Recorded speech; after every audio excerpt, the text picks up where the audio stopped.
Sitaram Sitaram Sitaram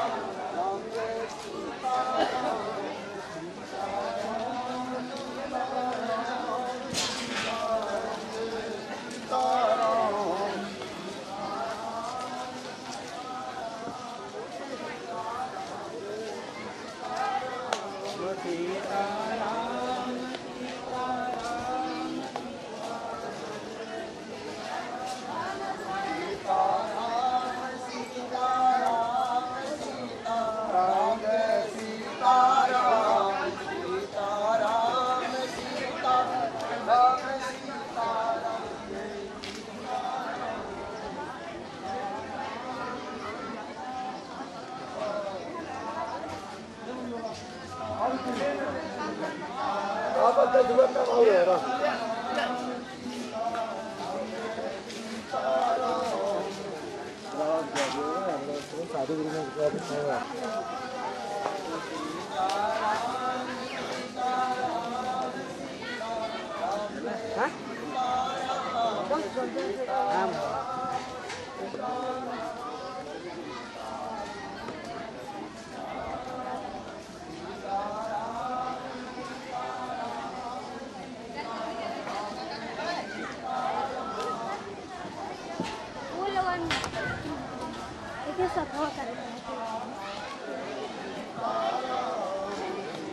Thank you.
Thank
you.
चला चला पहिले पूरी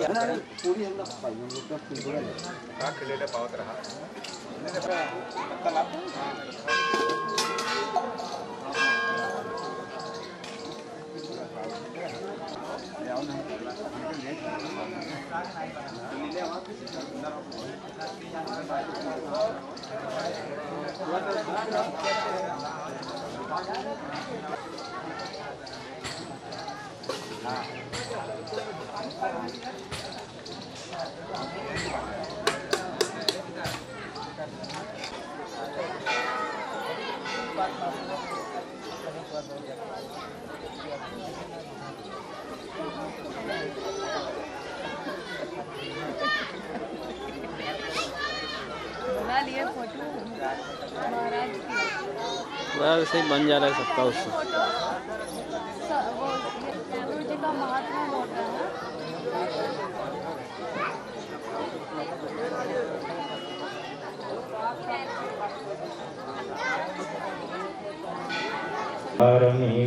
धार्मिकयार्यवचसा यदगावरण्यं मायामृत्यैदेवसिदमनवधाव वन्दे महापुरुषते पीताम्बरा गरुडपीता अरविन्दनेत्रा कृष्णात् परमतिमपि तत्त्वमहं न जाने। नारायणं नमस्कृत्यं नरं चैव नरोत्तमं देवीं सरस्वती व्यासं सीतानाथ समारम्भां श्रीरामानन्दार्यमध्यमाम् अस्मदाचार्यपर्यन्तां वन्दे गुरुकलापम्।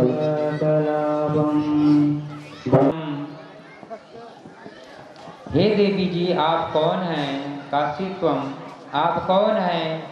काविमऊ, ये जो दोनों बुढ़े आपके सामने पड़े हैं ये कौन है? नार्या का पदलोचना, ये कमल के सदृश नेत्र वाली जो स्त्रियां बैठी हैं ये कौन है? और आपको किस बात का दुख है मुझे बताएं। तब जो है भक्ति माता कहती हैं, गंगाद्यासरितश्चे मां मत सेवार्थम समागतः तथापि च न मे श्रेय सेवितायां सुरेरपि। मैं देवताओं के द्वारा सेवित हूँ ये गंगा, यमुना, सरस्वती, नर्मदा, सिंधु, कावेरी आदि नदियां हैं जो मेरी सेवा में मेरे सुख को देकर के स्वयं उपस्थित रही हैं। मुझे कामभावना बढ़ाने के लिए आप यहाँ पर आई हैं, लेकिन तथापि चरण से फिर भी मेरा कल्याण नहीं हो रहा है।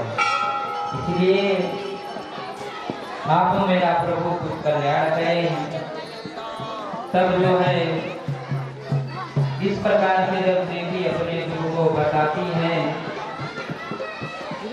तब नारद जी महाराज पूछते हैं कि हे माता,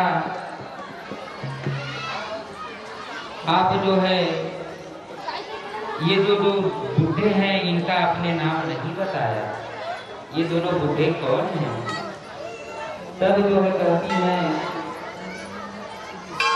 कि हम भक्ति दीक्षाता इमो में तनयो मतौ ज्ञान वैराग्य नामानौ कालयोगे नजरजरौ। मेरा नाम भक्ति है और ये जो दोनों बुढ़े हैं ये मेरे पुत्र हैं। पर प्रायः करके ये देखता है कि माता वृद्ध होता है और महाराज मेरा जो जन्म है ये जन्म मेरा द्रविड़ देश में है, दक्षिण में मेरा जन्म हुआ। कर्नाटक आदि देशों में मैं पली बढ़ी हूँ।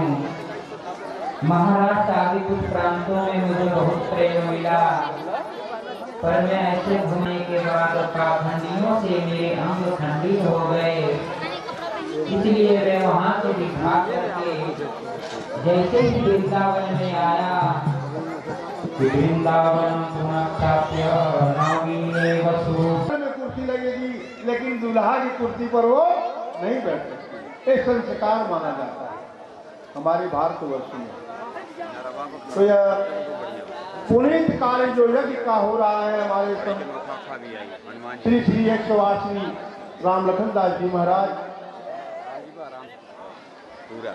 पूर्व जन्म का संस्कार तो था ही, और इस जन्म में भी जो संस्कार आप बना रहे हैं कोई सीमा नहीं है। आप लोगों का कल्याण करने के लिए, साथ साथ विश्व का कल्याण करने के लिए यज्ञ करा रहे हैं। ऐसे ऐसे महापुरुष आए हुए हैं, आप लोग दर्शन करके धन्य होइए, क्योंकि संतों की संगत से बहुत लाभ होता है। संतों के संगत से बहुत लाभ होता है। क्या लाभ होता है? एक बार भगवान विष्णु से नारद जी ने कहा, प्रभु संत का दर्शन करने से लाभ होता है? कहना होता है। क्या लाभ होता है? कभी तो भक्त लोग में जाओ तो पता चले। नारद जी पृथ्वी पर आए, एक परिवार बड़ी सेवा किया, प्रसाद कराए पाए, फिर देखे नागरान में एक कीड़ा काले रंग का रेंग रहा था, उस कीड़े को देखने लगे। बड़ा सुंदर कीड़ा है, छोटी छोटी आंख है, इसको सींग निकली हुई है, बड़ा सुंदर कीड़ा है। और जैसे ही कीड़ा नारद जी को देखा तुरंत मर गया। नारद जी अभी इतना बढ़िया एक चल रहा था, एकाएक मर गया, हमको देखते ही मर गया। क्या संत का दर्शन करने से यही लाभ होता है? वापस गए तो महाराज ऐसा का दृश्य हमने देखा, एक कीड़ा हमको देखते ही मर गया, बहुत सुंदर था। ऐसा आपकी बात आप मालूम हो जाए। दूसरी बात है तो देखे कि एक भक्त श्रावक संत के यहाँ गाय बछड़ा जनी थी, 21 दिन हो गया था, खोज रहे थे कोई महात्मा मिल जाए तो उनको पहले पिला करके तब हम अपने को पाए ग्रहण करें। तब तक नारद जी दिखाई पड़ गए, बड़े भाव से उनकी सेवा किए, गाय का दूध गर्म करके मिश्री मिला कर ले गए। कहे महाराज जी पान करिए, हमारी गाय बछड़ा जनी है, 21 दिन पूरा हो गया है, टैक्सी पहले आओ। दूध पीने के बाद गाय को देखने लगे तो गाय ने तो नारद जी को नहीं देखा, क्योंकि गाय का मुख जो था वो बछड़े को चाटने में था और बछड़ा गाय का दूध पी रहा था। नारद जी देखे तो बछड़ा बड़ा सुंदर लगा उनको, और बछड़ा जैसे ही थोड़ा मार के दूध पीते हैं, ऐसे निगाह किया, नारद जी को देखा, मुख में छिन्नी पड़ी रह गई, गिरा वहीं पर, मुंह खुला का खुला रह गया, दूध मुंह से गिरता रह गया, वो मर गया। नारद जी भागे वहां से कमंडल उठा के, बाप रे बाप, मिश्री मिला करके दूध पिलाया, हजारों गाली लेगा कि कैसा बाबा दूध पिया कि हमारा बछड़ा तो मर गया, गाय निकल गई। नारद जी कमंडल उठाए भगे विष्णु भगवान के पास से, महाराज हम नहीं जाएंगे। अरे एक बछड़ा इतना सुंदर हमको देखते ही मर गया, और भक्त श्रावक संत की सेवा किया, दूध गर्म करके मिश्री मिला के आया महाराज, उसका दूध पिए और बछड़ा हमारे आके सामने मर गया। नारद जी इस बार जाइए, आपको मालूम है? कहना हम नहीं जाएंगे। कह जाओ, मालूम हो जाएगा संत का दर्शन करने से क्या लाभ। तीसरी बार जब नारद जी गए तो जैसे अभी आप लोगों ने देखा, हमारे रामदास जी भागवत की कथा सुना रहे थे, इसी प्रकार से 5 वर्ष का बच्चा व्यास गति पर बैठ करके भागवत की कथा सुना रहा है, और पूरा भागवत उसको कंठ है, किताब लेकर के पढ़ नहीं रहा है, कंठ है, सुना रहा है। नारद जी बड़े भाव से कथा सुने और उसके पीछे खड़े हो गए कि कहीं अभी हमको देख के न मर जाए। नारद जी पीछे खड़े रहे। जब कथा समाप्त हुई, कथा समाप्त होने के बाद बच्चा मंच से नीचे उतरा तो नारद जी को देखा है, कह नहीं हम जिसको देख लेते हैं वो मर जाता है। कह नहीं महाराज, अरे आपका पहली बार दर्शन किया, मैं नादान में किया था।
सीताराम सीताराम सीताराम जय सीताराम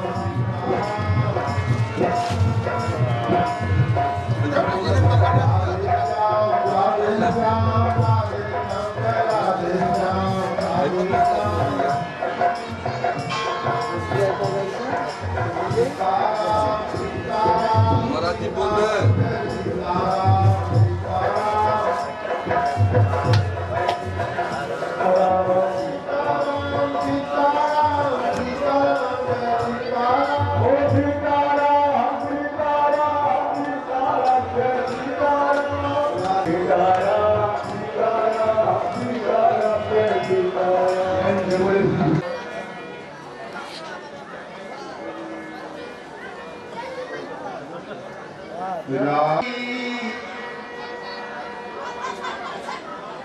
संशय बिहार भगवान कहाँ रहते क्या करते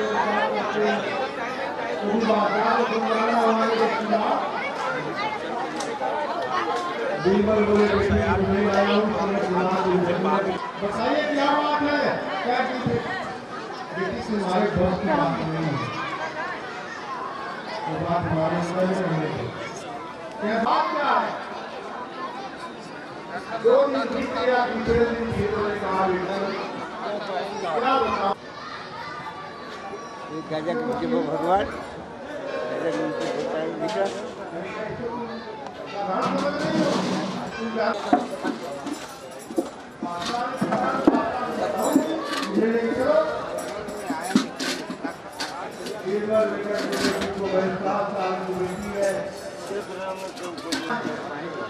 चिलम किला घुमा खींचा खींचा अगला खींचा लाई चिलम के हमका ले जा खींचिए घिचा घिचा ना बाबा विश्वनाथ का खींचा बस खींचा ये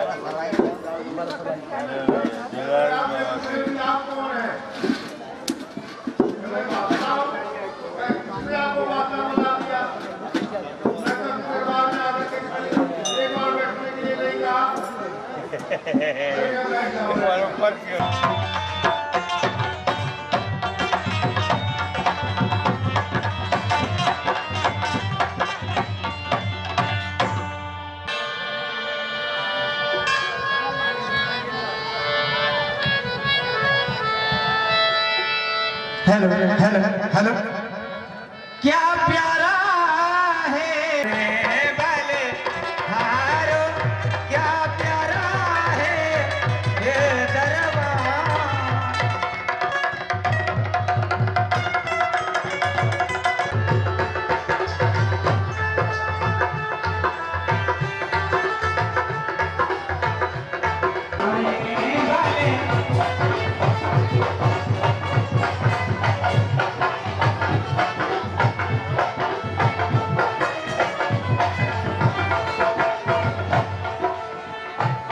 ऐसे भगवान श्री राधा कृष्ण के पाद पद्मों में हम सभी लोग मिलके प्रणाम करते हैं। श्री नैमिषारण्य की पावन भूमि पर सूत, शौनक प्रभृति आदि ऋषियों के द्वारा नैमिषे नैमिष क्षेत्रे ऋषयः शौनकादयः सत्रं स्वर्गाय लोकाय सहस्त्रं समासतः। 1000 वर्ष तक चलने वाला यह सत्र किया जा रहा है, जिसमें सूत जी महाराज व्यास पीठ पे आसीन हैं और शौनक प्रभृति आदि राजा ऋषियों के बीच में शौनक जी प्रधान श्रोता के रूप में विराजमान हैं और सूत जी महाराज से कह रहे हैं कि हे महाराज, भक्ति ज्ञान विरागाप्तो विवेको वर्धते महान्, माया मोह निरस्य वैष्णवे क्रियते कथम्। हे महाराज, ज्ञान वैराग्य और भक्ति को बढ़ाने के लिए वैष्णव संत जन भक्त जन लोग क्या करते हैं, और ऐसा कौन सा है। ये भी जानता हूँ कि आपके श्री गुरुदेव जी का आपके ऊपर बड़ा ही कृपा है, और उस कृपा का एक कवच, एक किरण हमारे ऊपर भी, हम ऋषियों के ऊपर भी डालिए, जिससे कि हम जीवों का भी कल्याण हो जाए। और ये सौनक जी महाराज आयु में वृद्ध हैं, वयोवृद्ध होने के बाद भी इतना विनम्र बन करके कथा सुनने बैठे हैं, जैसे मानो कि कुछ जानते ही नहीं हो। यही इनके अंदर कुशलता है। रसामृत कथामृत रसा स्वाद कुशल है। और व्यासपीठ पर श्री सूत जी महाराज विराजमान हैं। छोटी सी आयु है, पर श्री स्वामी परमहंसाचार्य चिंतामणिर्लोक सुखम सुरद्रुः स्वर्ग संसदम प्रयच्छति गुरु प्रीतो वैकुंठम योगी दुर्लभम। संसार में चिंतामणि होती है, वो चिंतामणि जिसे मिल जाए तो संसार का सारा सुख उसे मिल जाता है। जो कल्पना करता है चिंतामणि के सामने बैठकर, वो शीघ्र ही पूर्ण हो जाता है। और देवताओं के लोक में कल्प वृक्ष है, उसके नीचे बैठकर जो कल्पना किया जाए वह स्वर्ग के सारे सुखों को देने में समर्थ है। पर प्रयच्छति गुरु प्रीतो वैकुंठम योगी दुर्लभम। जो बड़े बड़े अमलात्मा विमलात्मा संत जन सिद्ध जन कोटि कोटि जो दिव्य महात्मा हैं, और ऐसे महात्माओं का भी जो चरण आश्रय ग्रहण करने का एक गुरु ही निमित्त है। गुरु के माध्यम से ही उस ब्रह्म तक जाया जा सकता है। इसलिए सूत जी कहते हैं कि प्रभु, पर उस चिंतामणि में और उस कल्प वृक्ष में भी वो समर्थ नहीं है जो गोविंद को प्राप्त करा दे। तो इसलिए कृपा करके वह कृपा अमृत वचन हम ऋषियों को सुनाइए। तब श्री सूत जी महाराज कहते हैं, काल व्याल मुख त्रास निर्णास हेतवे श्रीमद्भागवतं शास्त्रं कलौकीरेण भासितम् प्रीति शौनक चित्ते ते अतौ वच्मि विचार्य च सर्वसिद्धान्त निष्पन्नं संसार भयनाशनम्। हे ऋषियों, जो तुम्हारा प्रश्न है लोक मंगल के निर्देश से तुम्हारा प्रश्न किया गया है। और सौनक जी कहते हैं कि हे महाराज, मुझे ऐसा कोई युक्ति बताइए, ऐसा कोई साधन बताइए जो पावन को भी पावन कर दे और कृष्ण प्राप्ति कराने में अति सरलतम हो, अति सुगम हो। तब सूत जी महाराज कहते हैं कि ऋषियों, तुम्हारे मन में मेरे प्रति बड़ा श्रद्धा भाव है, अधिक प्रेम है, इसलिए मैं आज तुम्हें शास्त्रों का सिद्धांत ही सुना दे रहा हूँ, जिससे कि संसार भय मिट जाता है। संसार भय मिटाने में, संसार भय क्या है? तो बोले काल ब्याल मुख ग्रास। काल रूपी ब्याल के मुख का ग्रास बनने हेतु सभी जीव अस्त व्यस्त, सभी जीव त्राही त्राही हैं। रवि सोम मंगल बुध बृहस्पति शुक्र शनि, इसी 7 दिन में हम सबको मरना है।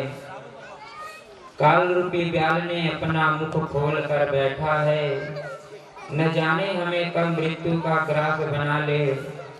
ठीक नहीं है, कोई जानता नहीं। इसलिए ऋषियों,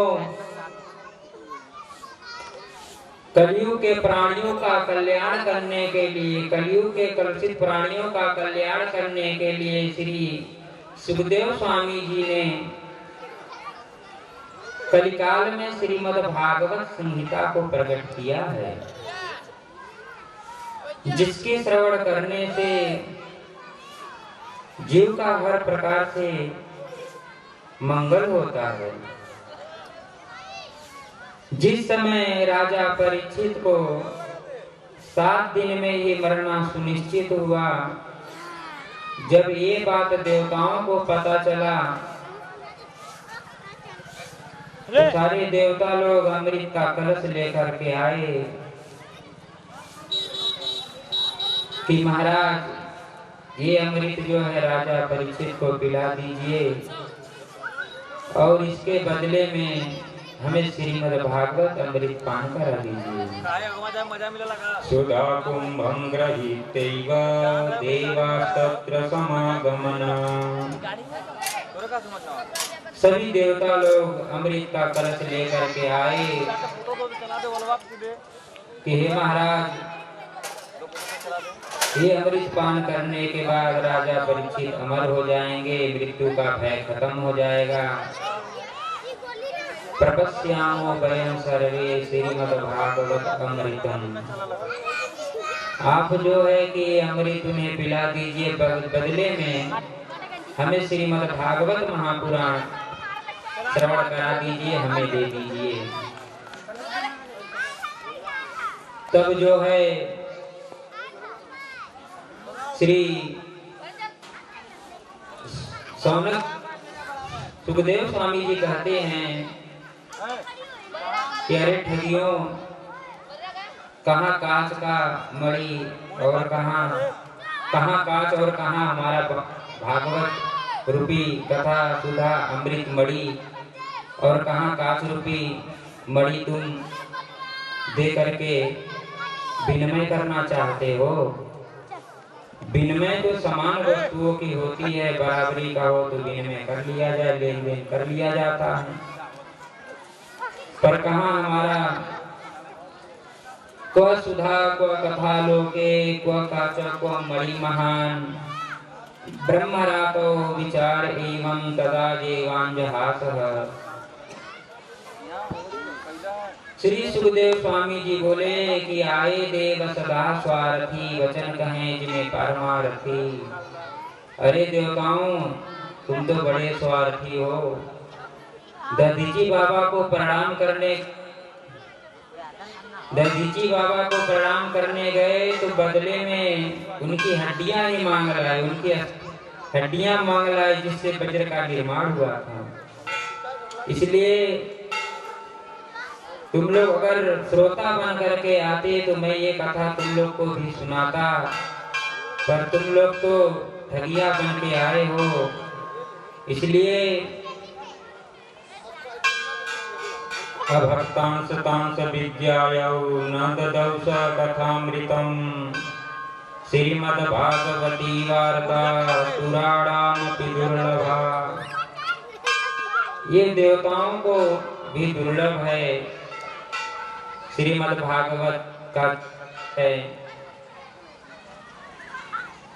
श्री सुखदेव स्वामी जी देवताओं को अभक्त बोले, क्योंकि इनके अंदर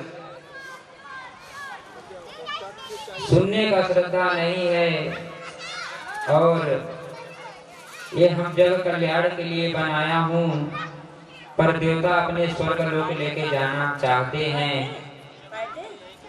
और ये देखिए ये कथा सुधा कितना दिव्य है और स्वर्ग सुधा कैसा है, इसमें आप अंतर करिए कि जिस समय विचार करके देखिए, जिस समय समुद्र मंथन हुआ था तो 14 रत्नों में से एक दिव्य रत्न अमृत का कलश भी प्रकट हुआ था।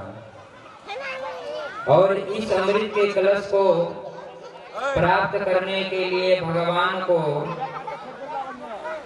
4 जन्म लेना पड़ा था। एक हरि अवतार धारण किए, तब फिर जो है मंदरांचल पर्वत को गरुड़ पे उठा कर ले आकर भगवान समुद्र के तट पर रखते हैं। जब मंथन प्रारंभ होता है तो मंदरांचल पर्वत समुद्र में डूबा जा रहा था। उसके निवारण के लिए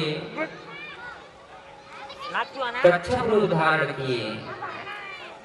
कच्छप रूप धारण करके भगवान अपने पीठ पे मंदरांचल को धारण करते हैं। तब जो है कि समुद्र मंथन हो पाता है। और उसके तत्पश्चात फिर भगवान धन्वंतरी रूप में अवतार लेते हैं और अमृत का कलश लेके प्रकट होते हैं। तब तक इतने में क्या हुआ कि देवता लोग अमृत का कलश, देवता लोग के हाथ से अमृत का कलश दैत्य लोग छीनकर भाग जाते हैं। तब भगवान मोहिनी रूप धारण करके उस अमृत की रक्षा करते हैं। इस प्रकार से स्वर्ग सुधा की महिमा गाते हुए श्री सुखदेव जी कहते हैं, पुण्य क्षीरम मृत्य लोकम विसंति। स्वर्ग सुधा ऐसा है, इसे पान करने के बाद एक न एक दिन आपका पुण्य क्षीण होगा। अधिक पुण्य होता है तभी अमृत पान करने को मिलता है। और जिस दिन आपका पुण्य क्षीण हो जाएगा तो पुण्य क्षीणम मृत्य लोकम विसंति।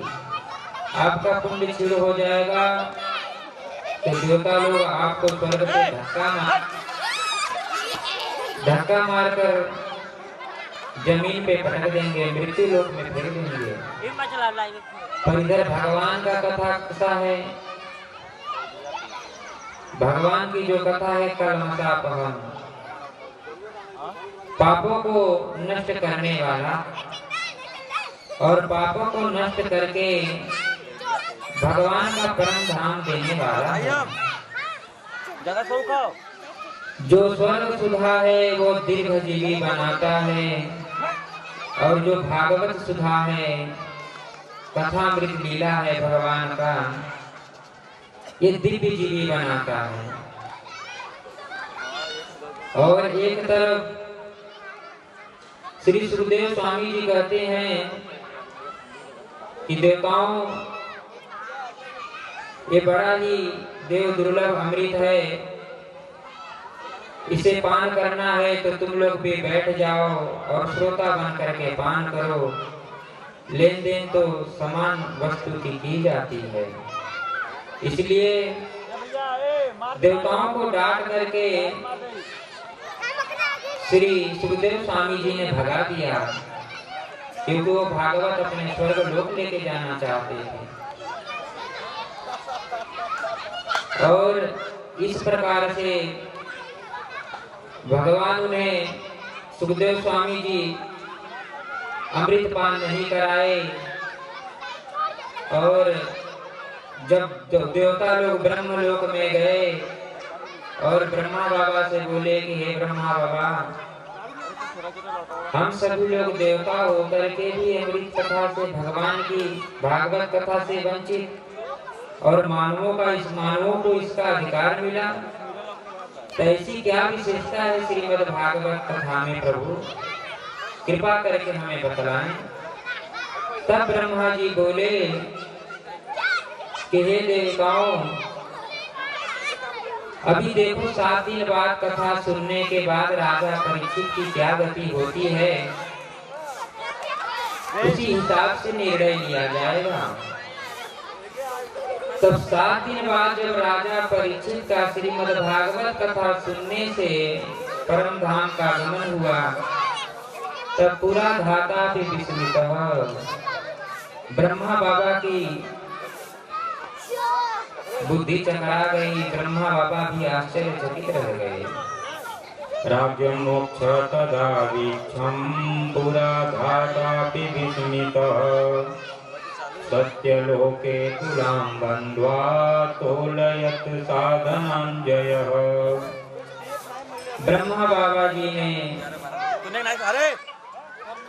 अपने यहाँ तराजू मंगा करके अन्य शास्त्र,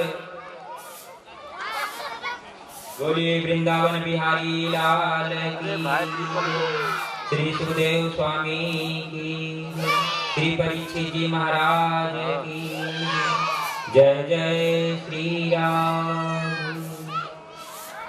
तब ब्रह्मा जी ने जा करके तराजू ले आया और अन्य धर्म शास्त्र जितने थे, अन्य धर्मों के जो शास्त्र थे सब एक पलड़े पे रखा और एक पलड़े पर श्रीमद् भागवत महापुराण को रखा। और रखने के बाद जब उठा के देखा तो क्या देखते हैं, लघुन्यन्यानि जातानि गौरवेण इदं तदा ऋषिगणा सर्वे विस्मयं परममययुः। सभी देवता लोग आश्चर्यचकित रह गए कि महाराज भागवत शास्त्र के पढ़ने से ये तो गढ़ू हो गया, ये तो ओजन हो गया, बाकी और भी जो अन्य धर्म शास्त्र से सब उठ गए, हल्का पड़ गया। तब जो है कि देवताओं के समकक्ष, देवताओं के बीच में ब्रह्मा बाबा के सन्मुख